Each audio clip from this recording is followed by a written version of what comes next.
Why do people go bald? Why are baboons' bums red? What's a light year? Why do leaves go brown in the autumn? Why do monkeys like bananas? Why do some things glow in the dark? Why do animals not understand you? Why do my receipts fade after a year? Don't know the answer? Ask the Naked Scientists. Hello and welcome to this week's Ask the Naked Scientists with me, Sue Marchant, and Chris Smith.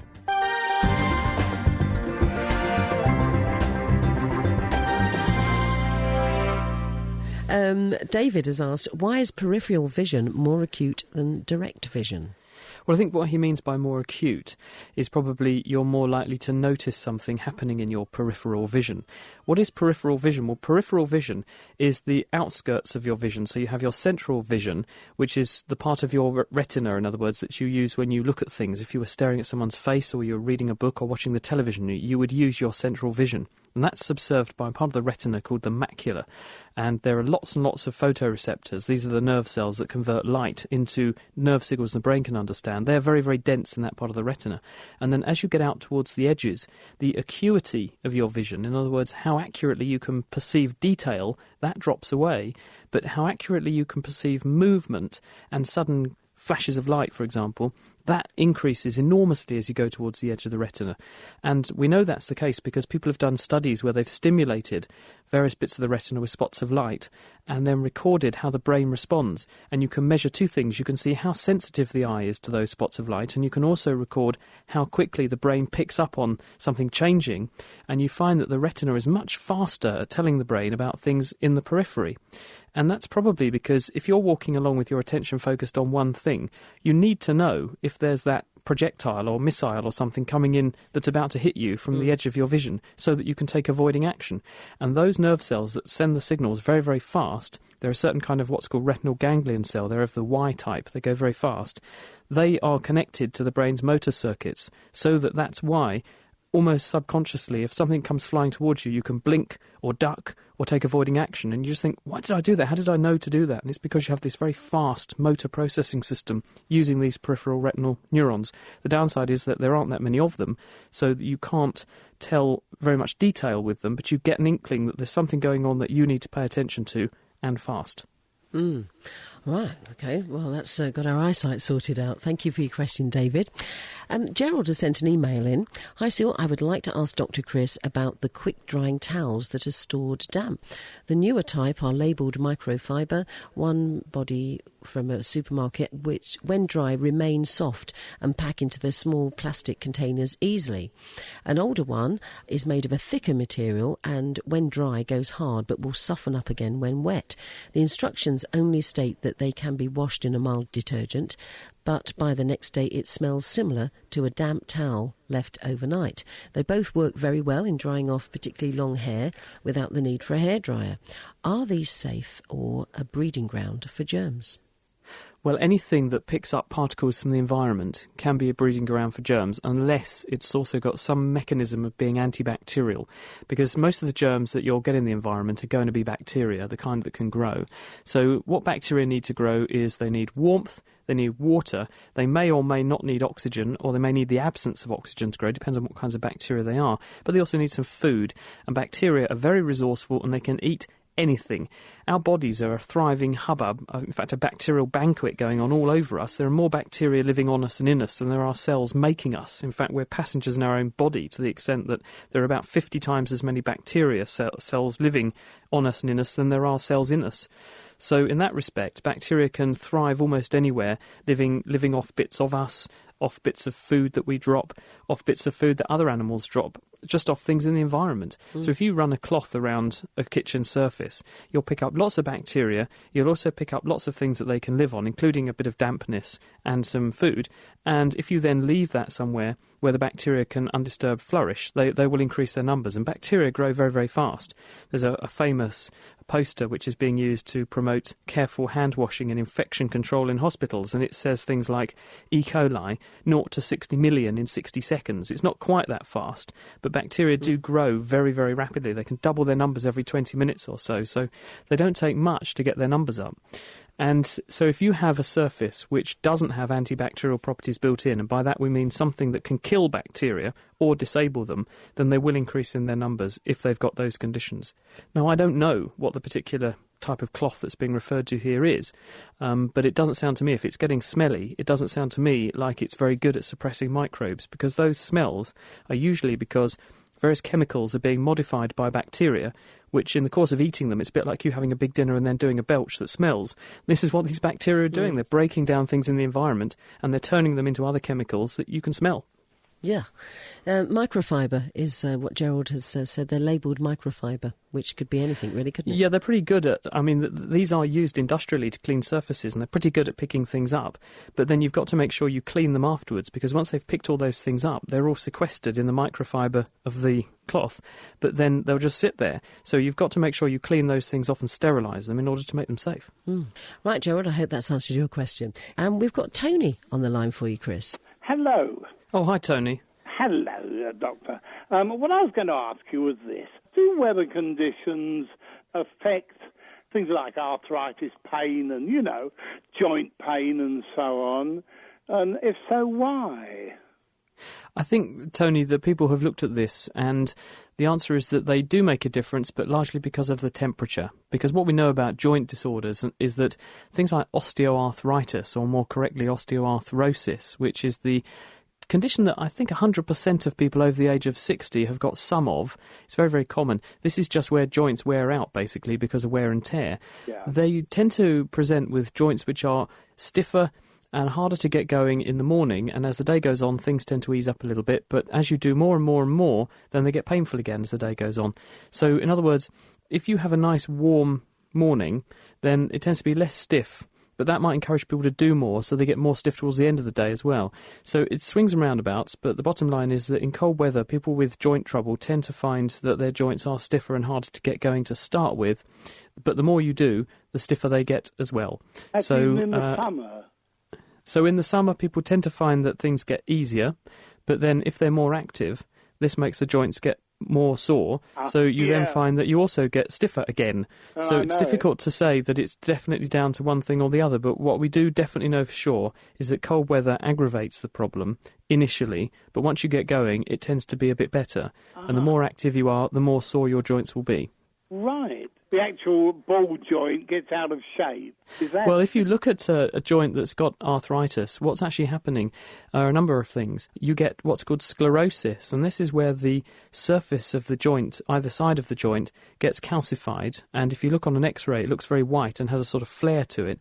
Also, the joint space gets narrower than it should do, and that's indicative that the slippery surface of the bone, which is normally coated with a layer of cartilage, which is very rich in water, and it's very, very crystalline almost, this cartilage, which makes it slip almost like anatomical Teflon past itself. And that means that the joint moves with very low resistance. Well, in people who have arthritis, you see loss of that cartilage and the joint space gets narrow.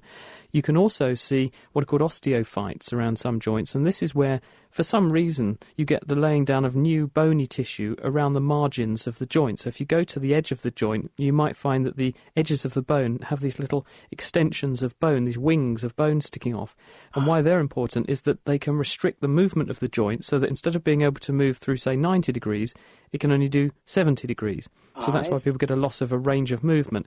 And one of the other things is that because the bones can get rubbed together, you can get tiny microfractures in the end of the bone surface, and then you get a structure called a geode. And this is a sort of a medical bastardization of a geological term. A geode is where you have crystals forming inside a bubble, probably, say, a lava bubble or something. Well, in a joint, you get a very tiny geode formed beneath your joint surface. You get this little cavity opens up, and you can get other things forming inside this cavity, crystals of calcium, for example. And this can also be seen on an X-ray. So those are all the features of an arthritic joint, and they can be there to a greater or a lesser extent, depending upon how severe the disease is. Is there any sort of, putting another bit of stuff in between the joints? Cartilage, that's what I'm looking for. Is it possible to get manufactured cartilage, or are they trying to do that? Do you know? Well, the thing is, it would be so tricky to get the cartilage into the joint in order to replace the surface that's been damaged that it's easier just to replace the whole joint. And so what doctors do is a series of successful joint replacements. Very common is the hip, of course. Knees can also be done. Shoulders can be done.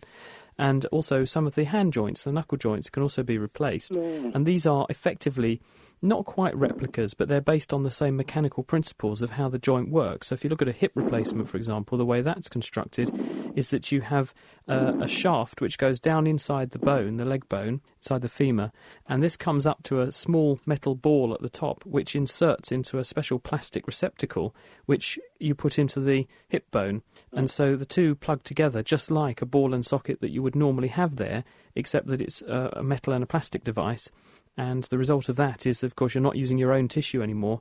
So that means that the pain, which is the main reason why people have problems related to arthritis, is cured. Oh, lovely. I know quite a few people have had it, and it's very successful with hip. Knee's a bit more tricky, I think, isn't it? Well, I think knees are probably one of the most difficult joints to actually mimic, because we really take our knees for granted and don't appreciate how complex the machinery is that runs your knee. And when you try and design something to replace it, you realise quite how tricky that is and how clever the whole system is. But it can be done, and people who have knee replacements do get on quite well. But obviously any operation comes with a risk, because with any operation there's risks of having the operation, there's risks of things like infection, and then there's just the risk that it might not work very well for you, because sometimes not everyone's the same. We all look different because we are all different, and therefore in some people it might not go brilliantly, and they might end up with a less good outcome than other people. But on the whole, most of the time, these things do very, very well, and people can have their lives changed. They can go from being immobile and housebound to having their life back again, and that's why I think it's so important that we are able to help people to do this. One that's coming on the text, Chris. Just started using weights to get fit. I've noticed little red pinprick marks on my arms. Are they burst blood vessels, and are they dangerous? And the person in question is 46. I think they probably are small burst blood vessels. People who do weights end up with, well, if they're not very careful, you can end up with very high venous blood pressure. So when you contract a muscle, the muscle gets shorter and fatter and squeezes lots of blood vessels that run through it. And this means that the blood runs out of the muscle and then back along the main veins towards your heart. And so if you lift very, very heavy things, because you're using lots of your body's muscles all at once, you end up with lots of blood rushing back towards the heart at once, and this can put your venous pressure right up. And sometimes this can mean that some blood doesn't go back into the blood vessel where it should. It pops out into the skin, and you get these small lesions, these tiny pinprick-like lesions that this person's describing. It can sometimes be made worse, actually, if you take aspirin as well. You might see that little, what's called a petechial rash. Those are called petechiae, those small spots. I would think it probably is high blood pressure caused by the weightlifting. Not necessarily arterial blood pressure being high, but pressure in the veins as they're squeezed hard by the muscles. And the thing about veins is that they contain tiny valves, because veins are under very low pressure. So to help the blood get back towards the heart, you have this thing called vis a tergo, force from behind. So when muscles compress, they squash the veins, and because veins have these valves in them, it pushes the blood only in one direction through the vein back towards the heart. But that does mean that if you've got a muscle squashing a vein here and a muscle squashing a vein over there, then you can have a bit of vein between the two that can end up quite squashed and quite high pressures. And then anything feeding into that feels a pressure back into it, so you can get little bits of hemorrhage into the skin. So if that's happening, it might suggest you're overdoing it, if that's a new thing and you're otherwise feeling okay. If it continues and you get more of these things, and it's not related to taking aspirin or some other symptoms, then it might be worth getting that checked, just in case there's something else going on. But I think the coincidence of the weightlifting and the appearance of these things is a sign that you might be doing it a little bit too much.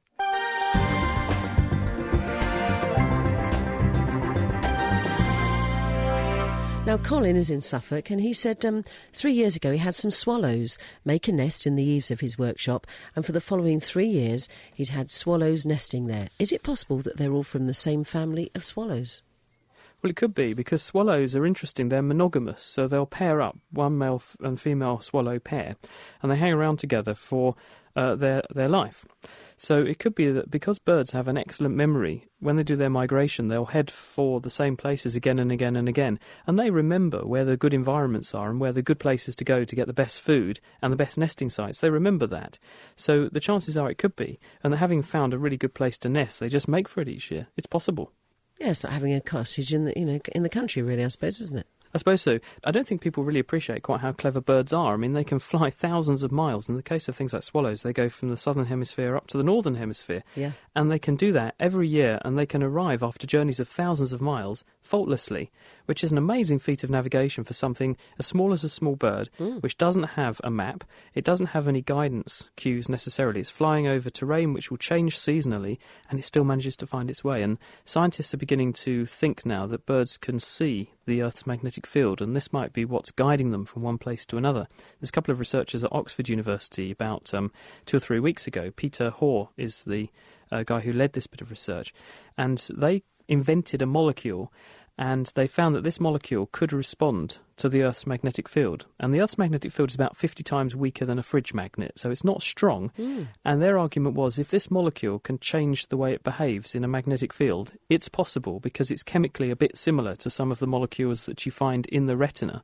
It's possible that animals like birds, which have to do very long-distance navigation, using occasionally or very, very few guidance cues, because if you imagine you're a bird flying over the ocean, there's very little to fixate on to know if you're flying in the right direction. The sun's going to change, it might be cloudy, there may be no moon. How are you going to navigate? Well, the Earth's magnetic field is the one invariable thing that you could focus on. And they're arguing that because there are molecules in a bird's eye which are a bit similar chemically to the molecule they invented to prove this, that may be how birds are doing this, and that in fact birds have this way of being able to see the field lines of the Earth's magnetic field, and therefore using that as a reference so that they know which direction to fly in. So maybe that's how swallows are doing it, and maybe that's how they're finding Colin's garage. Fascinating stuff. Vic, who's A1 northbound, says, if you planted a broad bean plant on the moon and watered it, would it grow? If you planted it on the moon? Yeah. Absolutely not, I wouldn't think, for the simple reason that the moon has no atmosphere. In fact, the moon is just a dried-out, desiccated husk of what remained of the Earth's crust after the Earth was involved in a massive cosmic collision about 4.5 billion years ago. And so, A, the moon is desiccated, so your broad bean would need lots of water. But B, there's no atmosphere, and the broad bean gets the energy from the sun, no problem there, but there's no carbon dioxide, and that's where broad beans get their carbon, because if you look at the molecules that make up a plant, it's largely based around the stiff stuff, it's based around sugars, which are linked together to make macromolecules, polymers, including one giant one called cellulose. And so if you don't have any carbon dioxide, you have got no source of carbon, so you can't make all the principal things that the plant needs to grow. And the second thing, and probably the most important thing, is that the moon, because it has no atmosphere, also means there's no filtration mechanism to get rid of the harmful parts of the sun. Now, the sun, of course, doesn't just pump out light we can see, it also pumps out cosmic radiation, and that includes ultraviolet radiation and other ionising rays. And these are very, very damaging to living tissue, because they can go past your DNA and blast it to pieces. They can chemically damage DNA, or they can rip apart other molecules, which then rip apart DNA to make themselves feel better. I think that's probably the easiest way to think about it chemically. And so your broad bean would not stand a hope in hell on the moon, unfortunately. On the other hand, if you were to make some kind of special dome for it to live in, where you could give it the things it needed, you could give it warmth, you could, because it's pretty cold on the moon, of course, because it's radiating all the heat from the moon's surface straight off into the sky. So you'd need to make it warm. You'd need to make sure you filtered out the sun so it wasn't too harsh. You gave it some water, and you also gave it the CO2. In other words, recreating Earth on the moon, then it might grow. Fact is that everything that you find on Earth has evolved over the billions of years that life has... Well, when we say billions of years, we think life probably got started about 3.9 billion years ago, possibly on the Earth.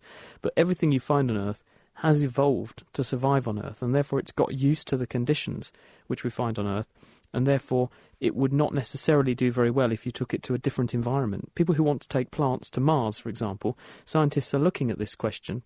Fact is that a day is a very different length on Mars. Days on Mars are about 40 minutes adrift from a day on Earth.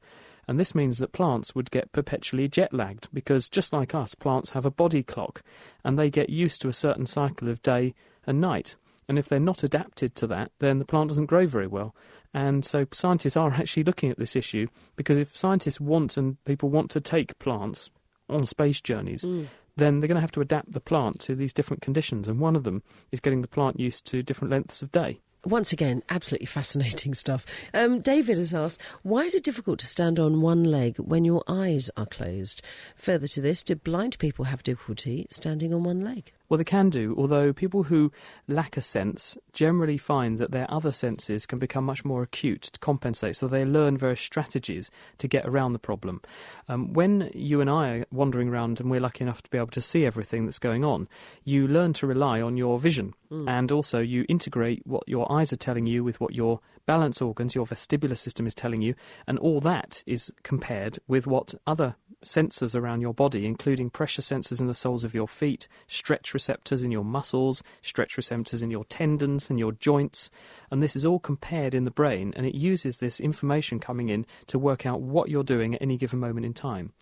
Now, if you suddenly remove one sense from the equation, eyes, suddenly your body has to work out what it's doing and what direction it's travelling and how it's moving, but it's minus that sensory information that would have usually been used to work out where you are in space. If you then stand on one leg, you're now removing from the equation not just the visual input, but you're also removing all of the other tactile information, the pressure sensors in that foot, the stretch receptors in that muscle, the stretch receptors in the tendons and the joints. And now the brain is having to rely on just one channel of information from one leg in order to work out what's going on. It's got nothing to compare it with. It can't use vision to see if it's getting the signals right, and it therefore doesn't know the correct way to compensate for if it senses a tipping or something. And by the time it learns how to compensate, you've already half fallen over. But you could practice. And what happens with people who are denied or deprived of a certain sense, then they learn to compensate by practicing. And I once spoke to a man who'd had both of his legs amputated. He actually was in the military and had had a nasty military accident, and he had false legs, had prostheses below the knee. And I said to him, do you have problems walking around in the dark? Because in the dark, of course, you can't see where your feet are going, and if you've got no muscle sense, joint sense and skin sense coming up from the bit of your legs that you no longer have, how do you know where they are? And he said, well, initially, yes, I did have a problem because I used to have to watch my feet all the time, but I've now learned to compensate, and in other words, I've attuned myself to the signals that are there, and I've strengthened the attention I pay to those signals so that I have no problem. He says, I don't even think about it now. So I think that basically is it in a nutshell. It's all down to practice. Yeah. Dr. Chris, do batteries work the same in space as on Earth? Thankfully, yes, because otherwise we would have real trouble when it came to sending missions to other planets. We've just been talking about the Phoenix lander on the Naked Scientist recently. This is NASA's latest exploration of Mars and our attempt to understand what Mars was like in the past history. And this probe has been travelling through about 400 million miles of space to get to Mars, and it's got batteries on board which keep all the computers running and the software, and those batteries get charged up by solar panels. But of course it's not sunny all the time on distant planets, so you need to be able to charge your batteries up, and when the sun's shining, and then when there's no sun, run off your batteries. And it's the same for satellites, it's the same for the International Space Station, it's the same for space shuttles and spaceships. The battery is run by nothing more than a chemical reaction, and it's just a way of storing energy. So if you have a solar panel, for instance, then photons of energy from the sun hit the solar panel. The solar panel is made of a material which has what's called vacancies or holes, and something else which donates electrons, and the electrons want to flow into those holes, and you just make them go around a circuit and do some work for you before they go into those holes, and that's how a solar panel works. And you store energy from that circuit in a battery.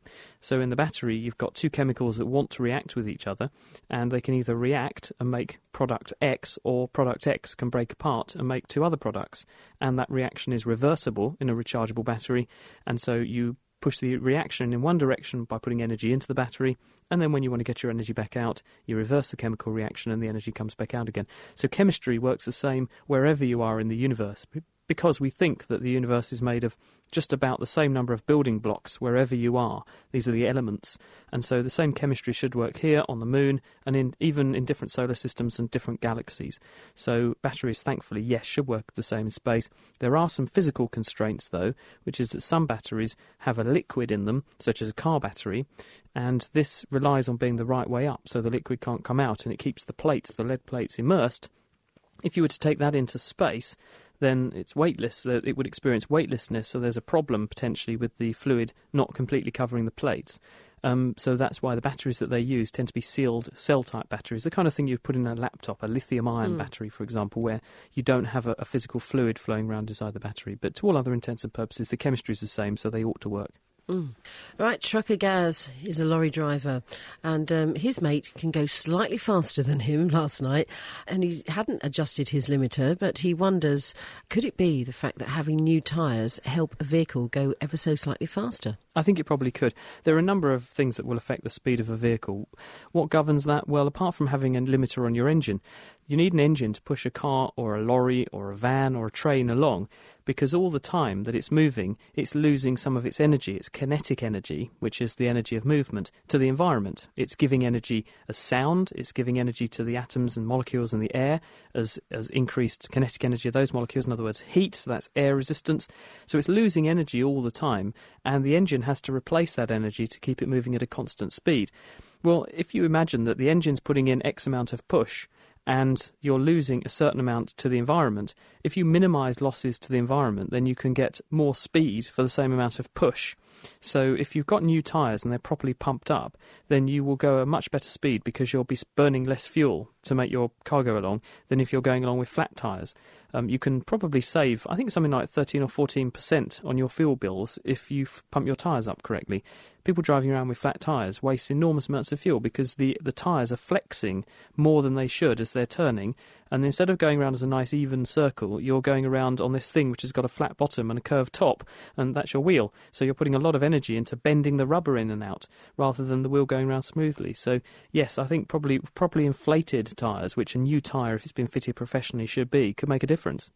A lady here says, I have osteoarthritis and have Heberden's nodules in my fingers. A new one has appeared recently. It's so painful and pointed. Is there any treatment for them? I'm asthmatic, and so I can't take anti-inflammatory drugs, but I do take painkillers. OK, let's talk about Heberden's nodes. These are named after Heberden, not surprisingly. And if you look at your fingers and you've got a bit of arthritis, these are the lumps that appear on the sides of the joints in your fingers. So if you look at a finger, towards the end of your finger where your fingernail is, come down one joint, and where the end of your finger wiggles up and down, some people get lumpy bumps there. Yeah. Those are Heberden's nodes, and they're actually a manifestation. That's the external manifestation of these things called osteophytes. So when you have joint inflammation, the joint tries to repair itself and deposits new bone around the margins of the joint. These are these little wings of bone, which we call osteophytes. And when they prod through the skin like that, they look like these lumps, which we call Heberden's nodes. Not really worth doing anything about, because the chances are, as we've already mentioned, lots of the risks of surgeries and operations. If you do something to the joint, there's a real risk that you'll make things a lot worse, not better, so that the ends really don't justify the means. So it's probably not worth doing anything about them. And I do feel for that person who has asthma, because this can be a problem with taking certain types of medication, including these anti-inflammatories. If you're what's called a brittle asthmatic, whose symptoms flare up when you take aspirin-like drugs, it can mean that things like arthritis can be real pain, quite literally. And lastly, Timothy from London has asked me to ask you, he's 20 years old, but he has a skin disease. It's slowly turning his brown skin white. He's thinking about going into a depigmentation therapy. What does this involve? OK, I think probably what Timothy is describing is a condition called vitiligo. And vitiligo is an autoimmune condition. This is where the immune system attacks the body's own tissues inappropriately. And vitiligo involves the body making antibodies against an enzyme called tyrosine hydroxylase. And tyrosine hydroxylase takes the amino acid tyrosine and it turns it into another chemical which it needs to make melanin, because melanin is made by making a series of chemicals, chemically modifying a series of chemicals, which initially you make dopamine, the stuff that the brain uses, and then you, from dopamine, generate melanin. And melanin is a big molecule that can soak up UV light, and it's made in the skin and added to the surface of skin cells as they grow. And this enables your skin to fend off ultraviolet. And that's the stuff you make when you get a suntan. People who come from places like Africa and Asia tend to have their cells making more melanin normally, and that means their skin has a darker hue to it.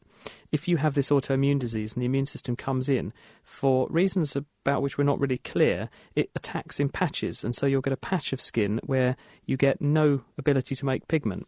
And this means that you'll have normal coloured skin, and then in the middle of that you'll have a patch of white skin, very white skin. And the thing is, it can't make any pigment, and that means it's very prone to sunburn, but it also looks unsightly, and people can use things like makeup to cover it up. But it is, especially in young people, very, very worrying, because because it stands out, because it's so different in colour to the other parts of your body. Even on a white person who has a patch of it, it's very, very obvious. It doesn't tend to go away. Once you've had the patch emerge, it tends to stay there. I don't know whether depigmentation of other bits of the skin is a good idea or not here, and I think probably a dermatologist is going to be the best person to talk to, because, of course, that's got risks associated with it, and it's probably better, I would think, to try and cover it up unless it's very, very extensive.